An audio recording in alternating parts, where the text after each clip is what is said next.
Welcome to the party. I'm not here right now, but I want you to listen very carefully. Enough talk. It's showtime.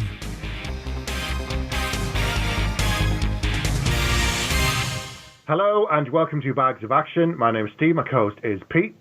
Hello. This episode we're talking about the 2020 film Extraction, starring Chris Hemsworth. We've got two special guests with us this episode. We've got Barry Nugent. Hey. And Dan Marshall. Why am I introduced second? Wow. Someone has to be. Come on. Really? You're the extra special guest. Really? Okay, Do you okay. want to go? Do you want to go there?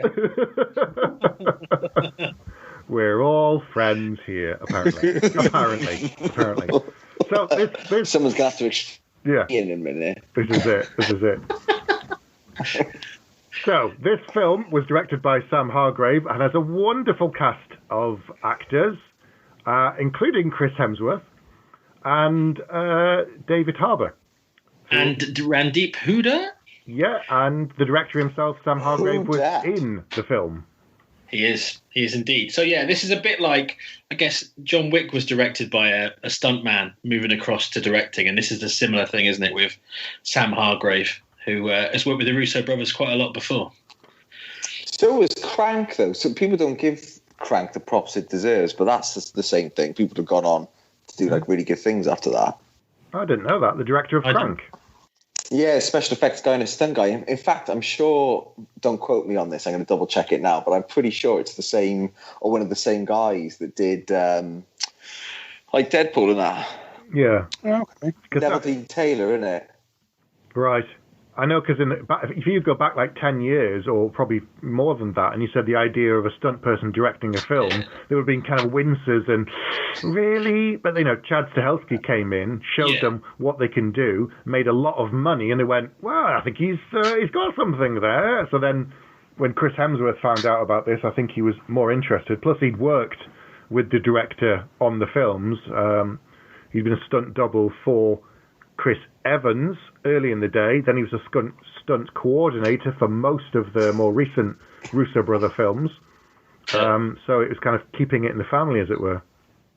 Yeah, he's done he did like Atomic Blonde and that, which is your boy from Deadpool as well, was helming that. Ah, okay. That makes a lot of sense, actually, when you look at some of the action sequences. Yeah. Oh, brutality in we said Atomic Blonde. It was almost like something out of Daredevil. The fight scene in the corridor in Daredevil, the mirror of that in Atomic Blonde is when she has that 8-minute fight in a staircase. Yeah. It is amazing, and he coordinated it, of course. The director of this one, Sam Hargrave. So. Oh, okay. It's good. It's almost like, right, thinking back in the day for all of us, it's like when Jackie Chan was starring in his stuff and stunt coordinating it as well, and probably, I don't know if he was directing, but certainly was probably involved with how the look of the films were. And it's almost like we've come full circle, but that now Hollywood movies are doing that 30 years later, in a way. Yeah, because they're all a lot of the time now. It's people go up through film school and stuff, and then you end up doing other things. So Sam Hargreaves, he's been second unit on loads of movies. You check it on IMDb, the list is super long. And then he's done stunt coordinating, and I think he just ends up if you're good at something and you get in with the right people. You get to show what you can do, and then before you know it, you're making John Wick, Crank, or Extraction. Yeah, and it's like a new wave in a way. It's like we've moved away from the quick cuts where you get a really good actor in, but they can't fight, so you just do lots of quick cuts, and you can't really tell what's happening. What I love about these new breed of movies is you can see everything. Mm-hmm. Yeah. Like Liam Neeson climbing a fence. Yeah, that's what you want. That's what you want. Yeah, no stunt double required. No. Yeah, just 76 cuts. But for this film, they tried to get Hemsworth in as much as possible, because he was saying that, he'd do as much as he could, and then certain things they wouldn't do. There's in the fight scene that's towards the beginning of the film where he takes out 8 guys and he's got the hood on. He gets thrown down the stairs. So he did much of it when it was in the room, but obviously falling down the stairs, they can't have him doing that. So that's why he's got a hood on. Insurance risk. Well, it is. If he falls down and breaks his neck going down the stairs, that's the end of the film. So the stunt double did that. But then, in the corridor and stuff, that was him. And Sam Hargrave was saying, if throw someone to a concrete floor, it's really going to hurt. So what they actually did was it's painted, and then there's like a mat, and then it's painted again, and they can throw Chris on that all day. Well, shall we go back to the beginning and what the actual premise is? Yes, because we haven't actually done that at all. So That is true. go on, Barry. Tell us about the film. What is it actually about? Wait, there's a premise. What? I know the clues in the title, that kind of says it all, doesn't it? I know. Dentist. Nice. Go on, Barry. Tell us what the film's all about. Oh, what, me? Yeah. It's not my flipping show. A valid point. Hey, you volunteered it, mate. I'm letting you sneak in there. Okay. Well, basically, now I've got to refer now. Chris Hemsworth plays Tyler Rake. Great name. Yep. It is a great name. Tyler. It's just, you got no choice but to be a badass when you grow up, really. Yeah, you're a job and you're a garden implement. True story. So he's I'm getting this from Wikipedia. So he's a black market mercenary and former Australian Special Air Service Regiment soldier. It's quite cool that he gets to do his own accent as well. He's not trying to. Yeah. I think that helps actually. Yeah. Oh, and saying mate, calls everyone mate all the time. Yeah, and he gets recruited by his former team members to rescue Ovi Marjan Jr. I hope I've said that right. Yeah. Who is the son of India's biggest drug lord, and he's being held for ransom by Bangladesh's biggest drug lord. So Chris basically has to go in and get the kid out. That is pretty much the story, and even that I feel like I've given it far more. Yeah. But the other sort of twist of it is obviously when the kid gets kidnapped, his dad's sort of main henchman, who should have been watching the kid, basically screwed the pooch, and he has to sort of go in to get the kid as well. But do you know, can I jump in on that one? Yeah. I felt a bit bad for him because he tells the kid, he's like, right, fucking stay in. Oh, wait, are we allowed to swear? Yeah. Phew, because otherwise you're going to have to get the bleeper out. So, he says to him, stay in, and he sneaks out in the night. Yes. And then his mate gets smoked. And that was, I got to be honest, up until that point, I was like, this is a little bit pedestrian, the setup. Yeah. There's nothing to it. And I felt like it was really, when people are talking and stuff, there's some really self-aware direction on it. There's lots of, slow zooms that are unnecessary. At one point, when that guy, the Sarju, when he's talking to his wife, the shot is behind them. Mm-hmm. It's the back of their heads. You can't see them talking, and there's nothing. It's not a David Fincher movie. There's no subtext to that. I was like, it's a really strange choice, and you're kind of slowly pushing in on it. But then when the boy is out with his mate and they're smoking weed, and the cop just smokes his mate that, it really made me sit up and pay attention. I was like, okay, what? I may have misjudged you. What have you got in the bank? There were two moments like that did the same thing for me. One's quite a bit later, but I guess this film's on Netflix. It's been out for a few days. Please see it before we continue to speak. Yeah. But when the kid gets thrown off the roof. Yeah. Because I thought I was only just the typical thing dangle him over as a warning, but he literally just picks up and just lobs him off the roof. Yeah. And I was like, this film doesn't take any prisoners. I think weirdly, after I kind of agree with Dan, I think when that second scene came, it was still like, oh wow, but it wasn't. It makes me sound a lot darker. I was kind of expecting the kid to get thrown off because I think it had already. I think the movie had already established that he weren't afraid to go there. Yeah. But I think when the policeman came up, the problem with watching lots of action movies, and I've watched a lot of action movies, is you kind of get into a rut with it, which is fine. I don't mind that. I kind of sometimes like sitting down with a beer and I know where a film's going. Yeah. And I kind of expected that scene to play out in the way it was playing out. So, the police are going to come hassle the kid, and maybe the kid's going to get taken home and they're going to have another go at him. And then there's some big set piece later on where he gets kidnapped. Yeah, me too. But when the guy was doing the whole sort of, oh no, don't worry, just smoke, it's all right, you're only young. I thought he was going to smack the kid or something like that, when he brought out the gun and shot him, then I realised they were the kidnappers. It completely threw me. Yeah. I think as well, I noticed from this film is because it's set in India and because it's a cast of actors I've never seen before, the majority of people, I had no preconceptions. Yeah. I did about Chris Hemsworth, and even when David Harbour turned up, part of me was like, oh, cool, it's David Harbour, and part of me was like, actually, do you know what? I don't want it to be David Harbour because I know what his character is going to be like, I think. Yeah. Yeah. Whereas there's no baggage, so you've got no... Because you can almost read it like, it could have been... if it's Mark Strong who turns up as the cop, you're pretty certain. Always evil. Yeah. Crooked. Yeah, that's true. Yeah. I think when the guy to like some of the bits in it, just talking about how it kind of where it is when it does succeed at the start and where it doesn't. I mean, that bit was what I really shot and paid attention. The other bit I really didn't like was your introduction to like Chris Hemsworth when he jumps off the cliff into the water. Yeah, but they've done that as a motif, though, haven't they?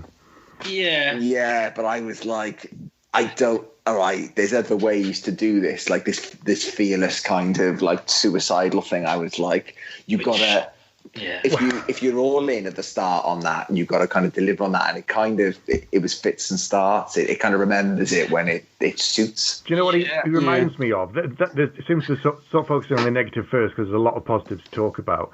When he kind of keeps having visions of his kid and dreaming of him, the two things that popped into my head were Lethal Weapon with Riggs and Gladiator. Gladiator, yeah, they're both written in my notes. And even John Wick a little bit as well. Well, it's just that thing of where he keeps having that vision of the cornfield and running his hands along, and that's his paradise. I kept seeing the kid, and I'm like, now that I don't know if they did that just because they wanted to do it, or they did it knowing that it would create a shorthand. That straight away I was like, I have a pretty good idea what the arc is for this character. As soon as they did that, it was a signpost. I don't know if that was intentional or not. That's kind of what I'd want to ask, if they used a trope knowingly, or they just kind of were like, what are you talking about? That was just a really clever way of doing it. Oh, of course. Yes. Because Last Boy Scout's another one. As it started, I thought, because it's the kind of thing that I would write, and I was like, well, oh yeah, it's a guy who's lost his family. He's maybe drinking too much, possibly suicidal. And you go, actually, I can list off an awful lot of movies where that character exists. But I think what lifts it here is just because it's a different setting, they don't lean on it too heavily. And he's just a really good, engaging actor, which helps. I think a lesser actor would not have sold that. Do you think it lifts it? Yeah. I think it signposts too much. I think because... Sorry, go on, Dan. No, because I was just going to say, like both everything that you both said. Then I was like, yeah, 100%. And then I didn't expect you to take it where you did, because for me, I was like, right. It was a bit like, Barry, back to your point, when you first introduced to like the big bad, the Bangladeshi drug lord. Mm-hmm. I was like, right, it's like Desperado's Buko. Do you know what I mean? It's like, well, I'm waiting for him to do something that shows you how evil he actually is. So when he throws the kid off, I was like, meh. And with like the damaged hero thing, like Pete Last Boy Scout is like a wicked example of that. And like it's a Shane Black trope, man. You'd like the damaged hero, but he does it. There's a bit of charm there, and there's kind of like, you start off not sure if you're supposed to like him. Whereas in this, it's like, oh look, he's super cool. He jumps off cliffs. But, he's carrying some baggage as well. So, like, don't judge him and let's be kind. I was like, it didn't quite gel as much with me. And he's a bit young in a way to have that kind of jaded kind of, I know there was kind of, this story was a little bit pulling him back in, but he just looks really young to me. I think if you're looking at sort of character intros that kind of nail it, when you look at, and I'm using both Lethal Weapons, not just the film, but also the TV show, the first season, which I actually really liked and thought did a pretty good job. But when you look at the introduction of Riggs in the Lethal Weapon film, it kind of tells you all you need to know about that character, and just how like damaged he is by what's happened to him, by his loss. And I think in the same, when you look at the way Chris Hemsworth is introduced, we like I said, we get the flashback. So, and it does work on the stuff that we've already seen in hundreds of these sorts of films, and that kind of fills in the blanks for you. But the fact that he kind of then just gets up and walks and jumps off a cliff doesn't necessarily make me think the guy's suicidal just makes you think he's just a little bit of an arse, really.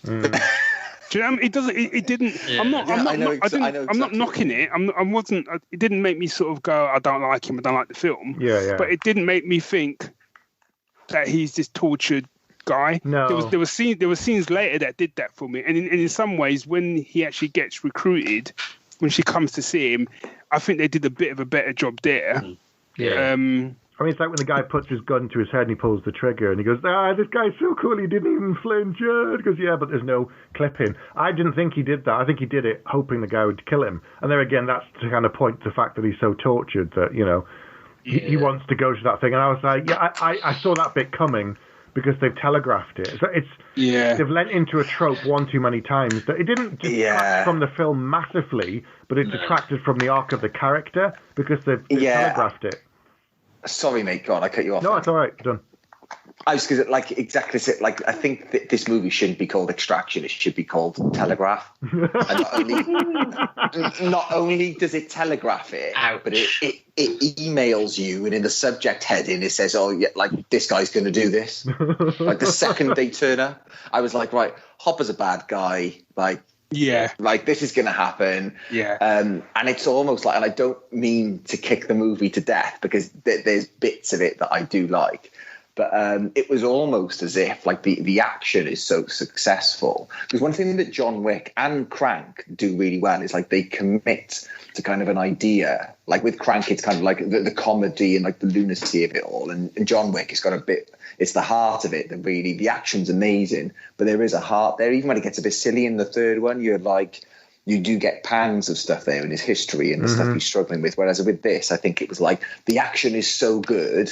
Yeah. Let's just tick box all the kind of narrative points that we need to get us there. Yeah. And then we'll do the awesome action bits. Yeah. And to be honest, the awesome action bits are so good that you don't look under the hood. Do you know what I mean? You don't pull over and go, I'm just going to look under the hood of the Porsche. He's a first-time director, so he's leaning into his strengths. He knows that he can do the action. Everybody comes on board, and he says, it's this kick-ass action film, and blah, blah, blah, blah, and they go, brilliant. And they're not going to go, but does the character have a good arc? They don't give a shit. Hemsworth comes again thinking, I'm going to kick the shit out of people for months, and it'll be fun. Got, written and produced by the Russo brothers, if you're going to put your name on it, they put their name on what's it called? The Bridges one. 21 Bridges. 21 Bridges. Have you seen that? Yeah, I've not seen it. No, I've reviewed it anyway.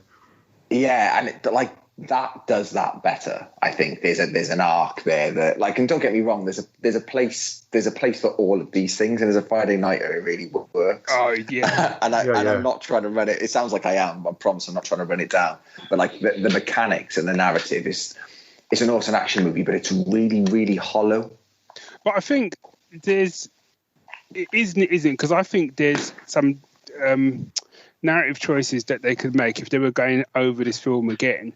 I don't think it would take a great deal to elevate the film because the actions are already there. Yeah. And I think a lot of with is it Sanju who's like the other special forces guy? Yeah. Sanju, yeah. So what they do with him, which I think is brilliant, is I didn't see half the stuff. I didn't see him doing the double cross stuff.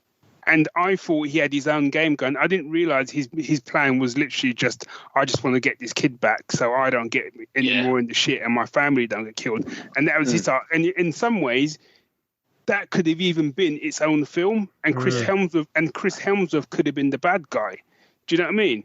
Yeah. Because in many ways, even though we start off thinking the Sanju is like the bad guy that Chris has got to get away from, we actually begin to realize he's not a bad guy. He's just protecting his own family. He just hasn't got the money to pay him.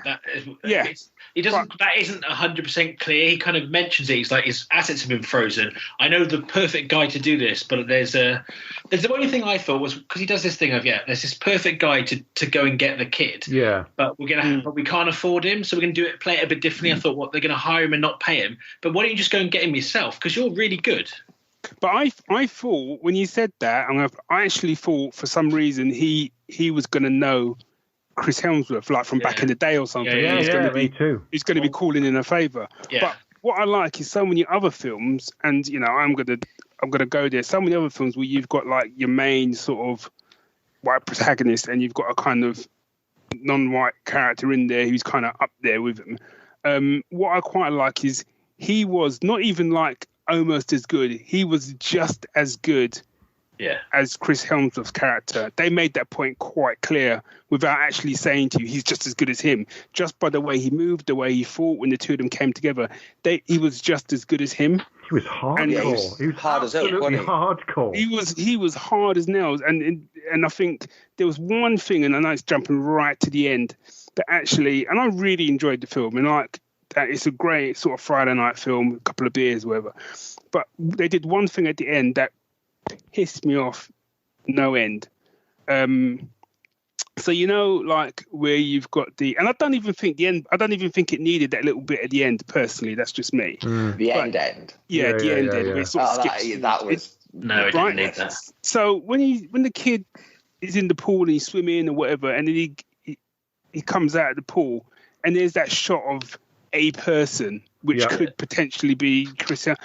I just rolled my eyes. I was like, why would you do it? It's almost like we can't kill Chris Hemsworth. We've got to at least give the possibility he might have survived. And I was like, you didn't need to do that. And I think it took away from what you did with the other character, because in my mind, he got killed, Chris Hemsworth got killed. In my book, that's all good because they're just as good as each other. Yeah. But and also, I think, sorry to jump in. No, it's really important. Like you're 100% right, because I think what it did for me, which was, I know I really run it down, so I'm going to pull it back a little bit now. But I think what it did really, up until that was the point on that bridge, I was like, okay, right, I get this now. You've got like the nihilistic, like anti-hero that's like turned into an anti-hero, even if they don't sell the relationship very well.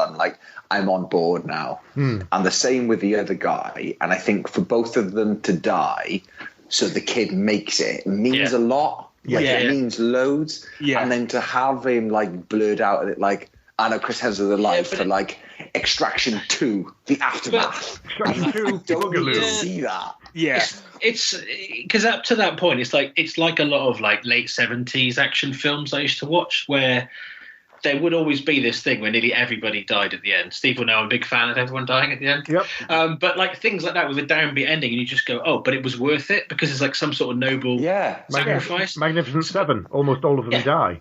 Exactly. But so there's two things I didn't like about the ending. One was,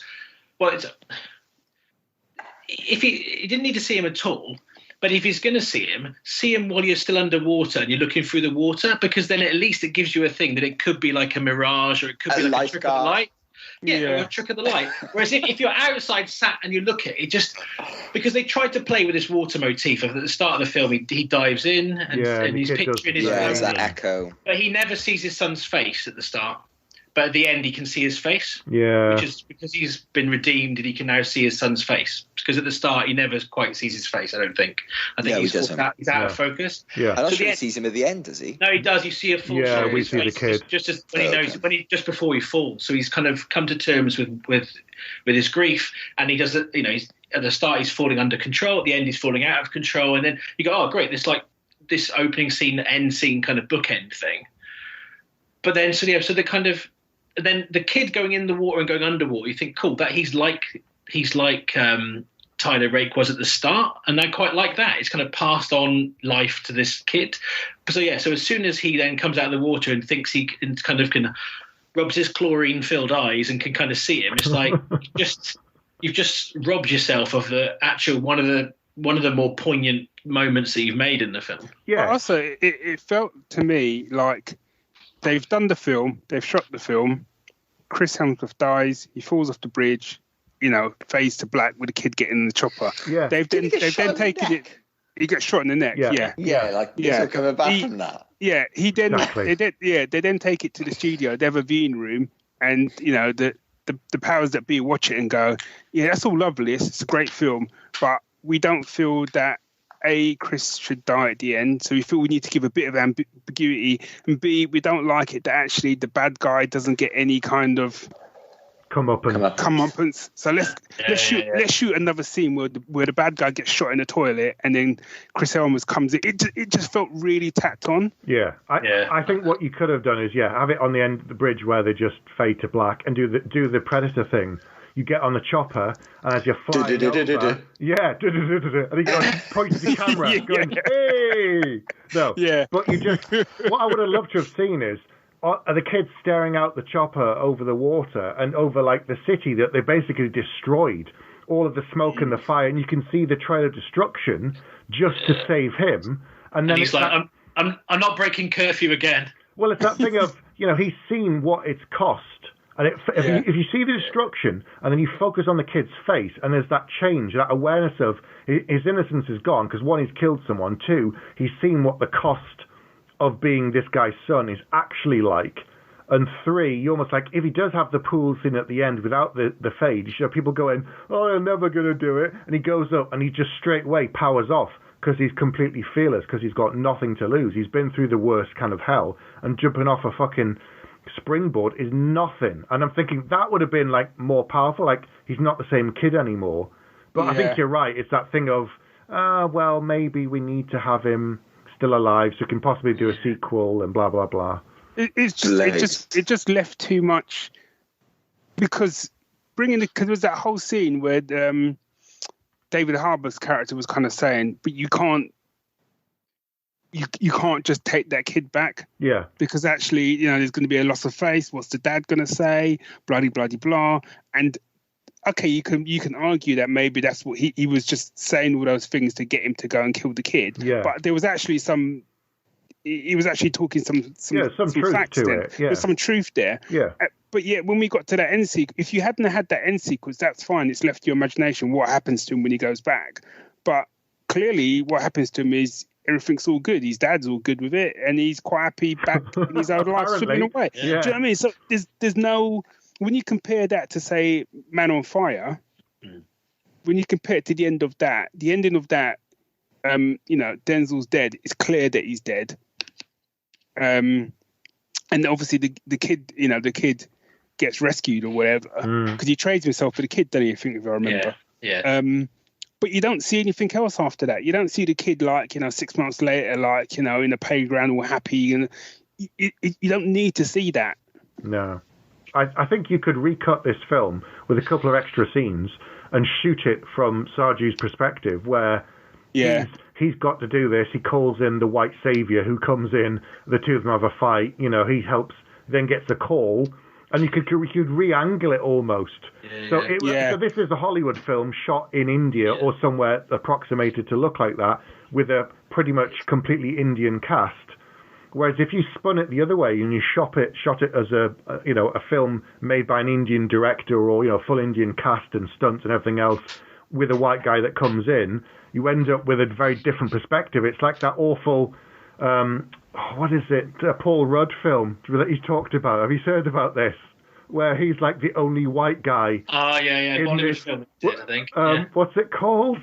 It's like something... I've seen bits of it. Warriors 2, and it's like the worst thing he ever did, but he was the only white guy in it. And he talks about the experience of not speaking the language and shooting in a different country, and it just was like one of the worst things he ever did. But, not as bad, but you could spin it a different way and have this like that and be like, yeah, he that's why he dies, and Sarju dies as well, and then the sacrifice is both of them, and it still works. Yeah. I think as well, because this isn't a cinema release, this was a Netflix movie, they could have been really brave, and Chris Hemsworth could have fucked everything up halfway through and died. Yeah, that would have been interesting. He could have taken it on from there, and it could have been like a really clever way of kind of getting people that aren't particularly open-minded to kind of actually, because the action would have drawn you in enough to keep watching, because so much stuff being made in other countries, so much foreign language stuff is gaining real traction. I know there's a show, Money Heist, isn't it, you watch? Oh, I love that show. I think it's the most watched show in the world at the moment on Netflix. It's more people watch that than Tiger King. And it's like, and that's a foreign language drama series, action series. So I think it'd be good if the streaming services could move away from the kind of star vehicle model a bit more, because yes, in fairness, a picture of Chris Hemsworth is probably what's getting most people to go to this film. It's like number 2 in the UK at the moment on Netflix. So that's why, I guess. But it doesn't have to be. I think the culture is interesting because... No, it doesn't have to be, because you got The Raid, like going all the way back. You got like It Man, or like Nikita. Like there's a place for it when it's done really well. I think you bang on. There's that thing where like you're half in and half out. Yeah. I think it's dangerous sometimes to kind of, and I think like with the current culture, like everyone like kind of flirts with that thing. And like I can't say whether or not they were doing that or not. If it was based on like a graphic novel, which I'm sure we'll go into in a bit, it's probably just lifted straight from that. But there's other ways they definitely could have gone with that, regardless of like kind of where you want to lean with it. That just would have made it a little bit sharper. It's interesting because the Raid is supposed to, for ages, have been talking about it being remade with what's the actor now? Frank Grillo in it, and directed by Joe. What's his name?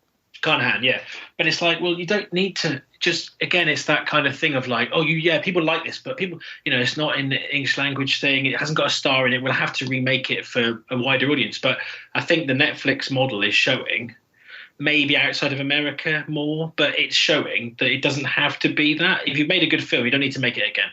Yeah, and actually, do you know what? Those two, have you seen their output on Netflix? Like the War Party film stuff. So like Frank Grillo and like some of the stuff they make like really tight. Like Pete, you were on about like the 70s movies and stuff. Yeah. Like, so Point Blank, that had Frank Grillo in it and Falcon. Oh yeah, we watched that. I like that. We've done that one. Yeah. And that was a tight actioner. And what was the Wheelman? Wheelman, I've seen that. That was a proper 70s little tight movie. Now I'm not saying because those were really good they could do Raid, but the point is like in the right hands, like there's not only an appetite for it, but they can do it really well. And like the Russo brothers' name would also carry a lot of weight. That people will be like, "Oh, I'll check that out." 100%. I think as well, and we'll go into the good stuff, but it's the last thing I want to say, which is about Sadhu. I think if Sadhu's character hadn't been in it, I probably wouldn't have gone down that road of thinking. But I think because he was in it and he was so good, and the way he did the action was on this exactly the same level as Chris Hemsworth's character, to sort of reiterate the point. Yeah. That for me, if you'd actually taken Chris Hemsworth's character out of this and you'd give me that same story, and the story was literally kid gets kidnapped, the main guy says to the henchman, you better get him back, otherwise that's your ass and that's your family. And he's like, and he has to go to his wife and basically say, look, get the kids out, I'm gonna have to go and get him. You could literally have done that same film and I would have been all over that film. The film was still good. It was still, you know what I mean? It was still good, but it's just. And emotionally, that's a better film. It is, but one thing that it misses, for me anyway, just personally, I think the one thing that I really like about this, that it's not that way, is like that fish out of water thing. Yeah. So he, obviously, if you're from a place, like, like extraction points, how to get in, how to get out, shortcuts, all the rest of it, routes. Whereas, like, he didn't, and it made it a bit more desperate. Yeah. The fight scenes, though, when he's running through the building and they're shooting, he's chased by the police, and how about like start with the rake, Tyler Rake using a rake. They said they got to at some point when they were doing some of it. So most of that scene they'd obviously planned out, but when they got into practice, they rehearsed it for months and months. And when they got into the room, the director, Sam, was saying, "Oh, we suddenly realised that this looks better because Chris is left-handed, or this looks better if he flips him over this way." So they adjusted some things, and once he had the rake, they were like, "He's got to kill someone with a rake." Yeah, all right. So they put it in the room, and they were like, "Yeah, that looked brilliant. Do it, just do it." And it's just that like was they've got to do it. They've got to do it. That I was like, I started paying attention again. Yeah. That bit with the rake, I was like, me and my girl were watching it, and we were like, ew, it's going to happen. And when it starts getting close to his eye, you're like, ew. But the worst bit for me, and they do this so well in films, is like when they kill a couple of the people and you kind of go, oh man, that looks like it hurts so bad. Because it just looks like they snap someone's neck or something. There's that bit where it's almost a wrestling move. He picks up a guy and then slams him backwards onto his head. And I'm like, ooh. And so you look, and then I've watched the making of that scene, and I said what they did was, they pin the guy against the wall, they put Chris back in, and he's got a weighted dummy dressed as the same. So when he picks it up and slams it backwards, it's a really heavy dummy, so it makes it look like a person. And then obviously you put the Foley stuff in later on. Sound on, yeah. But it just looks incredible. And then, because you're wincing and you're going, oh no, because it just looks so wrong. But they're just so good at that. I mean, and again, he's a stunt coordinator. He knows exactly what to do and how to make it effective. The fight scenes in this are phenomenal. And I think, I was going to say it before, but in John Wick, the films, it tends to be, he starts off fighting the people who you probably don't recognise that are really good. And then as he gets further up the food chain, he starts fighting people that are slightly more famous and they're not as good as him. And you can start to tell, in the third one in particular, you're like, yeah, he's kind of beating the really bad guys. This is pointless. Sorry, Mark Dacascos, but you're getting old. This is pointless. You've taken on the two guys from the raid. This is absolutely pointless. They were amazing. But here, it is... because it is like a stunt-driven film and it's so fluid because so much is either one take or made to look like one take. I felt like I was actually there, or I was playing a computer game, and that this is the least notes I've ever taken on a film we've done because I couldn't, because I was literally physically on the end of my seat and drawn in. I mean, the car chase, which I think how that was done. Amazing. It's like a 12-minute one shot, and you are basically on the bonnet. The camera work is balletic in that. But that's because the director was camera operator himself on that sequence and was strapped to the bonnet of another car in front. I saw that. It's amazing. Yeah. And you're like, there's no way he's going to do it. And they're like, no, he's on there for like 3 hours strapped up with a mask on. And he's like, go at full speed. And I'm like, this is insane. But he knows just what he's doing. And there's some clever stuff very similar to in both the Raid movies. Because in Raid 2, I think it is, one of the stuntmen is disguised as the car seat. So he's dressed as he's wearing the car seat. So he can pass the camera to him. Because what they do quite a lot is they'll pass a camera from one side through the car and out the other side to make it one shot, even though it's being passed through. So there's a few times on here that you can notice that. But yeah, it's that fluid motion, and it's the amount of work that must go into making that work and feel so fluid. And with an actor, because you think like years ago you had people that were very good at physical action, but they couldn't act particularly well. Do you want to name some names, Pete? Come on. No, just in case they know where I live. Chuck Norris. You get people that have been cast for they're really good actors, but it's where you cut away from the action, or it's blatantly not them, or you just. But I think the other thing this has moved towards is stuntmen directing, but also casting actors who can really act, but also have the physicality. Yeah. The same as Keanu, really, and I can imagine Jason Momoa doing stuff as well. But it's like that they actually you believe that they can do what they can do. Oh yeah. But I think as well that sequence it was. I mean. All of it was brilliant. I mean, sort of going back from that, I really liked. I'm a big fan of like little things in action scenes, and what I really liked is when he's sort of driving a car and she's guiding him through the city, and she's like, "Take a left," and he goes, and she's like, "No, you've gone past it," and he's like, and he goes, "Oh, for fuck's sake!" And it's swearing in films. I think a lot of the time is done wrong. It doesn't feel natural. It just feels like, wouldn't it be good to have a swear word here? But when he keeps dropping, for fuck's sake, it just works because he just sounds so frustrated. And there's a bit where he's on his phone and he just goes, "I'm going survival mode." I don't even know what that means. He just does something to the phone. He's like, "I'm survival mode," and she knows what he means. And I just think, as a team as well, I was quite sad that most of them got taken out, but they were a well-oiled machine. So when they went to actually do the extraction, forget the stuff when it went wrong. When they actually went to the extraction, he went in, clocked where everyone was, clocked what the situation was. He was like, "Right, yep, I'll be back." And then when he goes back in, there's no mess. Everything is double taps, which is what I like. There's no messing. It's like, I'm not here to mess about with no one. This ain't the A team. No one's getting up after I'm done. Nope. And even when people weren't dead yet and they were just getting knocked about, you just felt every punch. There was a guy he threw and his head kind of hit part of the wall or something. And I was just like, oh man. And then the dude got up. I'm like, why are you getting up? Why is anyone getting, no. And then I thought this film had the best dry slap I've ever seen in a film when he was fighting, when he was fighting the kids. And he gave that. And he's like, he gave that kid 2 chances, 1 chance. When he came back the second time, I'm like, just break his leg or something, because you know. Doesn't he say he slaps himself? Just fuck off. He's something like that. Yeah. Oh man.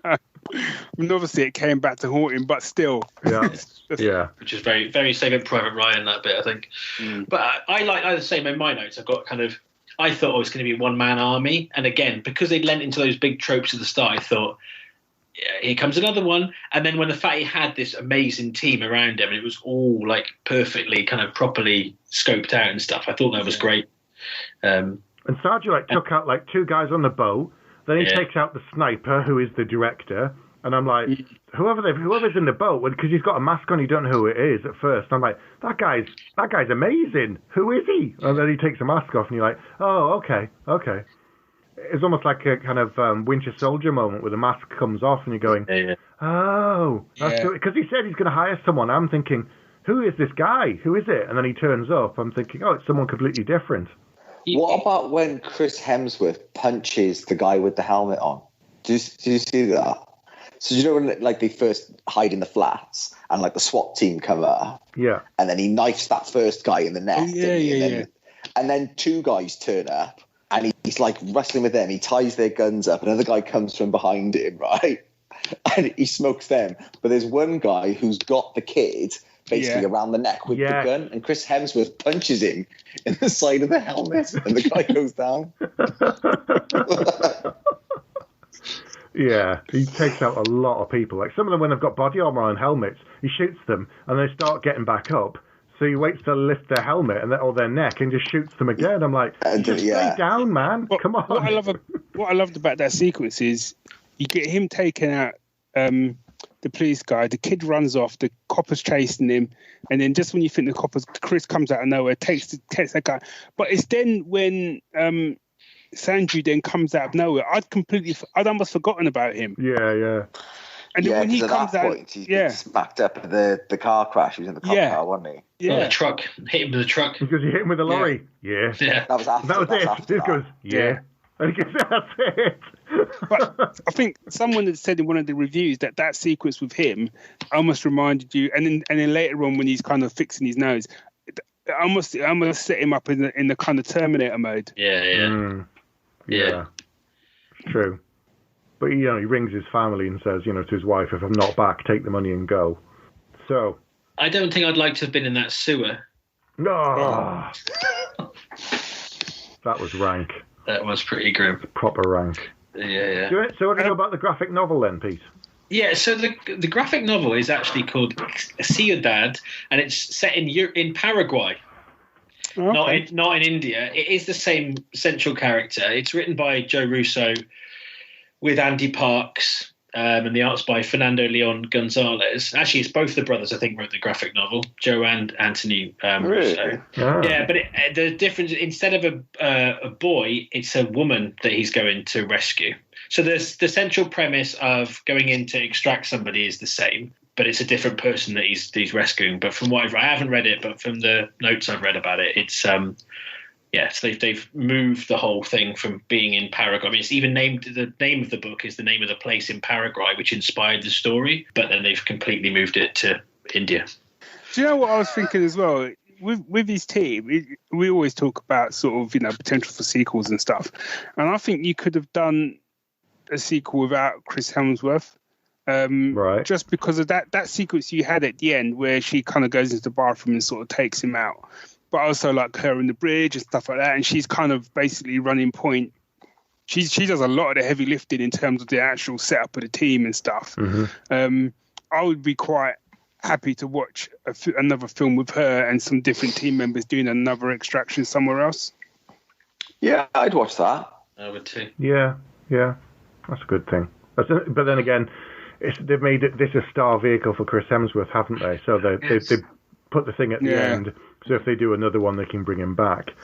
But it's like, is it Sicario where some of the main cast don't come back in the second one? Yeah. So I've seen the first one. Doesn't come back. Right. So I've seen the first one, but I haven't seen the second one. Does it suffer at all? As a kind of thing, is like, does the film suffer or not? It doesn't, because it's a completely different movie. It's not like it's about the cartels, but it's not about. Do you know, like in Sicario, it's about kind of. She's not green, but it's her being exposed to like the super grey battle they're having, i.e., like the CIA, and they're working with some cartels and not with others in order to try and stop the cartel, and her kind of getting to grips with that or not being able to get to grips with it. The second one, it's not about that. It's just about other problems with the battles against the cartels, if that makes sense. Yeah. So they could have changed the shape of this in the end. So as they did a second one, it would have been something slightly different. I mean, not to bring it up because it is kind of a bad thing, but with Taken, the first one was amazing, and then the second one, you're like, okay, and the third one, oh god, this guy's just ridiculous. They could have done that as well. They could have done something really interesting within that space. What in Taken?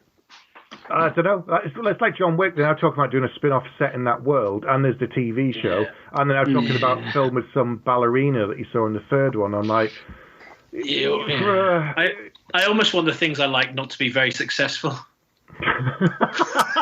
Just so they can naturally be what they're supposed to be, But what did you all think about it? Because I'm not always a fan of kind of the opening being a bit like the end. So it reminded me of like Carlito's Way, I think. He gets shot at the start and then it ends with that, or films the like... The difference is with Carlito's Way is that it's so good in how it unfolds the story. By the end, you forgot that you saw the end of the beginning. Yeah, Mm-hmm. yeah. This is a little bit... You want about the motifs? Yeah. Or... Yeah, just the fact that you saw you saw part of the end sequence at the start, I guess. Where I thought it was like... Where it could have worked is almost like I didn't like it at the start. I think it was a bit too high, like the fall and him sitting under the water was just a bit too much for me. But it kind of made it make sense if at the end, like him and the kid don't talk about that. So the fact that the kid does it almost as like a post-traumatic thing, it's just like, right, he's seeking quiet just because, if it's getting too much, this is him just trying to like digest it or whatever. I thought was quite good. But then, for a million different reasons, it's completely undermined then by the blurry Chris Hemsworth. Yeah. Yeah. I think so obviously it starts that sort of sequence, part of the sequence on the bridge. I kind of want to go back and rewatch the scene because obviously at the end when he's moving through the bridge, it's the same sort of sequence, but he stops because he has a quick look at Saju because he sees that Saju is dead. Yeah. Yeah. And I can't remember if that's in that sequence at the beginning. Don't think so. No, it's not. No, it's not. Him. No, that would telegraph it, I think, and I would have noticed that. Okay. That is because weirdly, I would have quite liked that if that was the case, because it almost would have been that, at the beginning, it just seems like another faceless corpse, and then obviously by the time you get to the end, you realise he was a really important character. But other than if that isn't the case, then it didn't need it, because you kind of thought you kind of knew to a certain extent, well, he's not going to die at that point.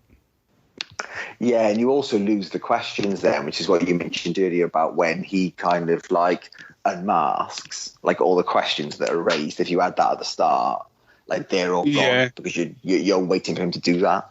Yeah. Enough with the yak. What is your score? Right, are we ready to give it some scores then? I think so. Okay, I guess go first. Barry, scores 1 to 5, 5 being the max, and no half bags. Okay. Do you know what? Even with all the criticisms that I said, for this show's bags of action, so in terms of bags of action, I'm giving it a 4, because that's what it had. That's fair. Dan? It's a 2 for me. I think like the action. Whoa! No. I'll explain to you why you all suck through your teeth. Let me tell you what's up. So, like the action is sublime, right? And like you guys were talking about it, and you're all bang on the fact that now they put like studios or like the money people now put trust in the effect guys and the stunt guys, because the effects guys and the stunt guys have been doing this for years. You may not have realised it, but they're probably better at it than a lot of the directors that are there. So when you see it, it's really good. But like some of the car chase stuff, like it's a little bit pleased with itself. Like when it passes the camera through, like it's almost highlighted. Like have you seen Mile 22? With Mark Wahlberg in it, Green films. No, I haven't seen that. Now, that car chase is fucking brilliant. It might not be as kind of visceral as that, but it doesn't draw attention to itself in the same way. And they do a bit where Pete was talking about where the guy is dressed as the seat and there's 3 cars, and not only do they pass it from one car to another, it goes to another car, but it's like it's really smooth and it's telling the story. So the fighting in that was like awesome in this, but where I can't, the action can't make any excuses for me. It's just like, it's really hollow. I don't buy any of it. I don't care about like what would have been wicked is if like that nihilistic kind of hero that's like destroyed, if they'd done the relationship with him and the boy really well, and the boy like heals him. Do you know what I mean? Like that, it's a really wasted opportunity, and all the other bits that you guys were talking about, like re-editing or maybe making it about something else, or adding a different dynamic. For me, that's the heart of this movie. Like if you'd done that a little bit more, all the other stuff, I just care a bit more. Like when Hopper turns up, I might not care that it's like telegraphed that he's immediately going to be a baddie. Do you know what I mean? Because I'm interested, I'm distracted by them too, and just ultimately by the end, I'm like, do you know what I mean? I had an all right time, but I could have just watched like the middle. Fair enough. And felt the same way. Okay. I'll go next. Come on. Okay. Yeah, he's a fledgling director, and I think this is his first film, so I think some of that might improve over time in terms of who he gets to work with in the script and making it a bit more emotional. But then again, you look at John Wick, and they improved, and then the third one, I think they just got a bit too up themselves. So I don't know, it's finding that balance. I enjoyed the action, absolutely top notch. It's definitely a kind of Friday night film. Have a couple of beers, sit back, enjoy it. You don't need to think about it. It's not one of these films where, even though there was subtitles as part of the film, if you missed something, it wasn't that critical. You can work out what's going on when you start shooting people in the face. You know what I mean? There's no real subtext. It's like, he's the good guy, they're the bad guys, he's going to shoot him in the face. That's where we are. All right, save the kid. Cool, I'm with it. I'll go out for a beer. All right, anyone want? Right, come back. What's happening? Still shooting people? Yeah, okay, cool. That's it, I'm caught up. So, it is good film, though. It was good fun, and I enjoyed it. But, yeah, we've talked about some of the flaws. So, it's a solid 3 out of 5 for me.